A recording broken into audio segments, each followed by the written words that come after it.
The question is simple. Is Álvaro Morata a great player?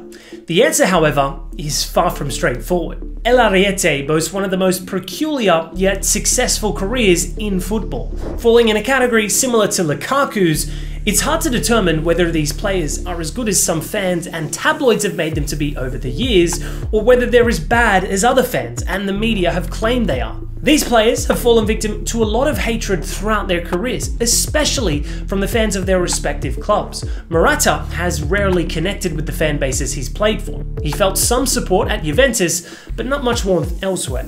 The strangest part about Morata's career, though, is that through thick and thin, he has racked up quite a lot of elite silverware, while also accumulating some horrendous goal-scoring stats at a few clubs. However, the Spaniard's achievements would make a lot of players very envious. He recently won the Euros with Spain to mark his first major international title. The veteran striker, who's somewhat looked out of place among the young Spanish team, didn't have a lot to contribute in terms of goals this tournament, but his leadership on and off the pitch was heavily lauded after the victory, especially by Spanish media.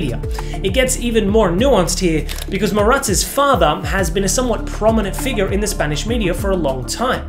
While there are absolutely no reliable reports to support this claim, a few murmurs have emerged about his father's influence leading to positive Morata propaganda in the media. But today, we're solely going to focus on the football side of things and try to make heads or tails of Álvaro Morata's strange career.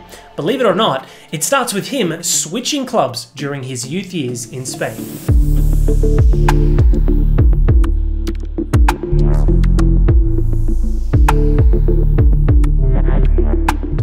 As a young boy in a football-obsessed family, his destiny to become a footballer was almost set in stone. He was initially part of the Atletico Madrid youth setup before moving to Getafe. In the summer of 2008, Real Madrid took him in and eventually gave him his senior debut in 2010. In these 2 years with the youth team, Morata had gained quite a reputation throughout Spain. He was deemed to be the next big thing and was given the starboy treatment as he broke into the first team. One of his first appearances for Los Blancos came in the 8-0 Copa del Rey thrashing of Levante in 2010. The youngster was so highly rated that the entire Bernabeu rose to their feet when he came on in the second half to make his home debut. Ronaldo and Benzema scored hat-tricks that day, but it was Morata who took the match ball home, along with every teammate's autograph on it.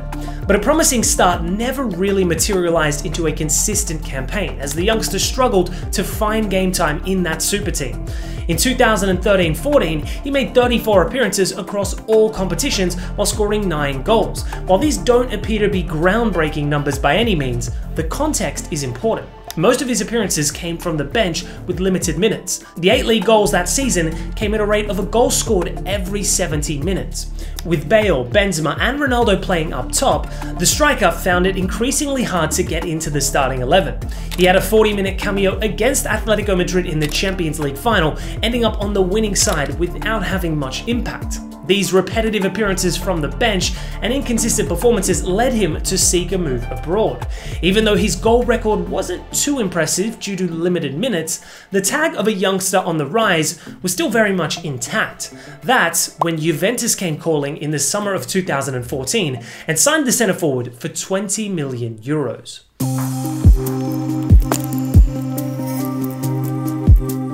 The first campaign for the old lady was nothing short of spectacular for the sole reason that he showed up in the biggest games of the Champions League. Morata ended the season with 15 goals and 7 assists, out of which 5 goals and 2 assists came in the knockout stages of the Champions League. He scored in both legs against Dortmund in the round of 16 and supplied the assist for the only goal scored across the 2 quarter-final legs against Monaco. The semi-final was set against his former club and he was ready to show them up.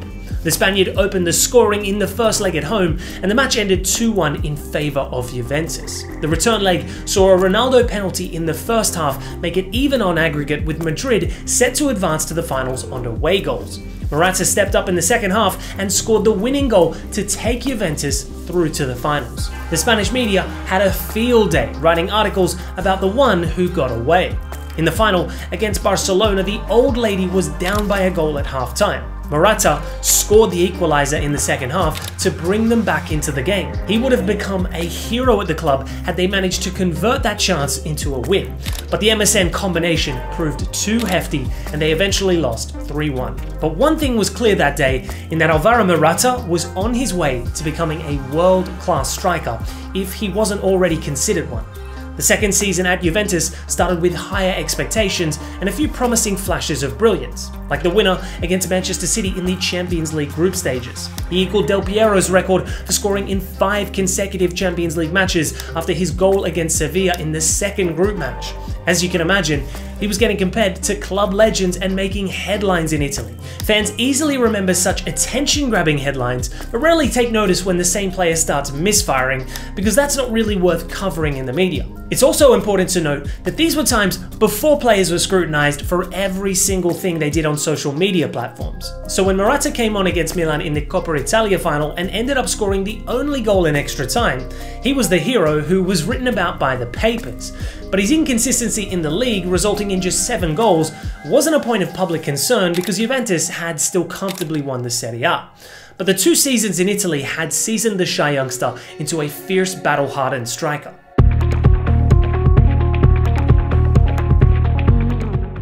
Even though he hadn't proved to be a prolific goal scorer yet, the player's work rate and hold-up play were an impressive part of his game. There was no doubt that he had grown as a player over the past couple of years under Allegri. Back in Spain, a misfiring and underconfident Benzema wasn't living up to expectations. It was revealed in the summer of 2016 that Real Madrid had let Morata leave on the condition of keeping a buyback clause in his contract. This was triggered in the transfer window and Morata came home again for 30 million euros, 10 more than he had left for.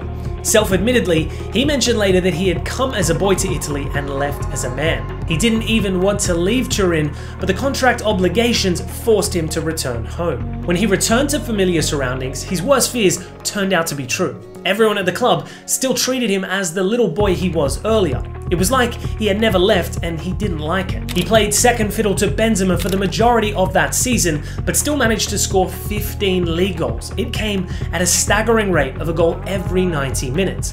Benzema played around 600 more minutes in the league and only scored 11 goals. But Morata still couldn't find a consistent starting spot. He was left on the bench or given very few minutes in the Champions League as well. The final against Juventus was a gut-wrenching moment for him as he witnessed the club that had made him lose another Champions League final. Even after winning La Liga, the Champions League, the UEFA Super Cup and the Club World Cup, Morata wanted to leave. He had bigger ambitions than playing second fiddle to a striker who was putting up worse numbers than him. By the summer of 2017, Morata had already won major titles with Juventus and Real Madrid going into double digits. In July of that year, Chelsea signed the striker for 65 million euros plus add-ons to fill their huge number 9 shaped hole.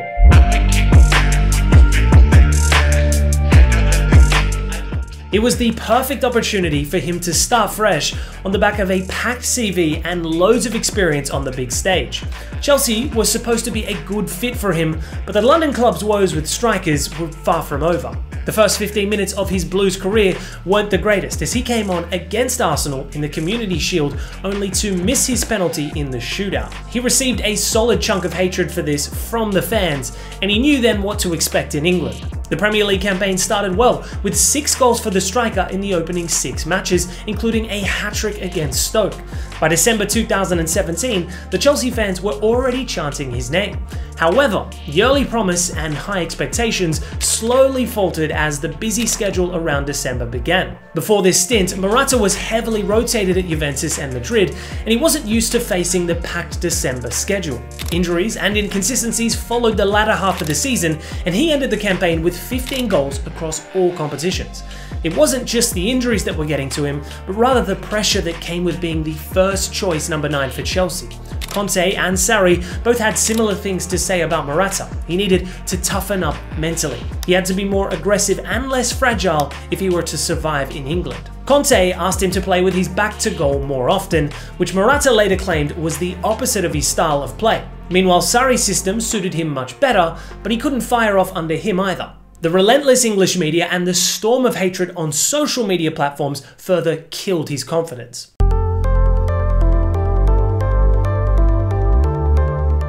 As Higuain slowly replaced him under Sarri, Morata moved to Atletico Madrid in January 2019, initially on a 6-month loan before making it permanent in the summer for 35 million euros. The very summer he signed for Atletico, his former teammate turned manager Andrea Pirlo brought him back to Juventus on a season-long loan. He was reunited with Ronaldo up front as they played again for the first time since playing in the Champions League final against Juventus back in 2017.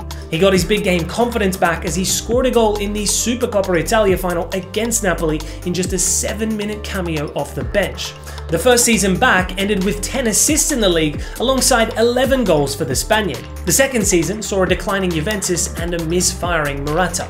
The 2-year-long loan spell ended in the summer of 2022. Juventus refused to pay the buyout fee for him at the end of the season, and Morata returned to Atletico once again.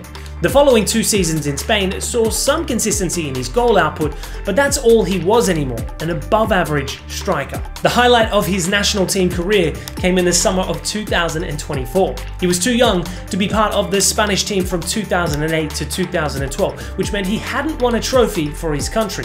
In 2024, he was one of the most senior national players and the team captain. He scored just 1 goal throughout the tournament, but worked very hard off the ball to help his team. He was constantly leading the young squad and giving the youngsters valuable advice off the pitch. A spectacular campaign ended with Spain beating England in the final to lift the Euros after 12 years. Morata deserved his flowers for being an inspirational leader, if not one of the better performers. He made a return to Italy in the summer of 2024, but in red and black stripes this time. The AC Milan man turned 32 in October and scored a goal against Real Madrid in their recent 3-1 Champions League victory. Morata promised he has another 4 or 5 years left in his tank, and he believes that this could be the most defining years of his football career. While that's what we can hope for, realistically, his performances are only bound to further decline. The perpetually offside striker has lived an underwhelming career in terms of performances, but at the same time an overwhelming one when it comes to silverware. A strange career indeed. The offsides, club switching, controversies, and misfiring in front of the goal are eerily similar to how Lukaku's career has unfolded. We did an in-depth analysis of his bewildering career as well, which you can watch it here. So tell me, who would you rate higher in terms of ability, Morata or Lukaku? Whose career would you ultimately rather have? Let us know your thoughts below.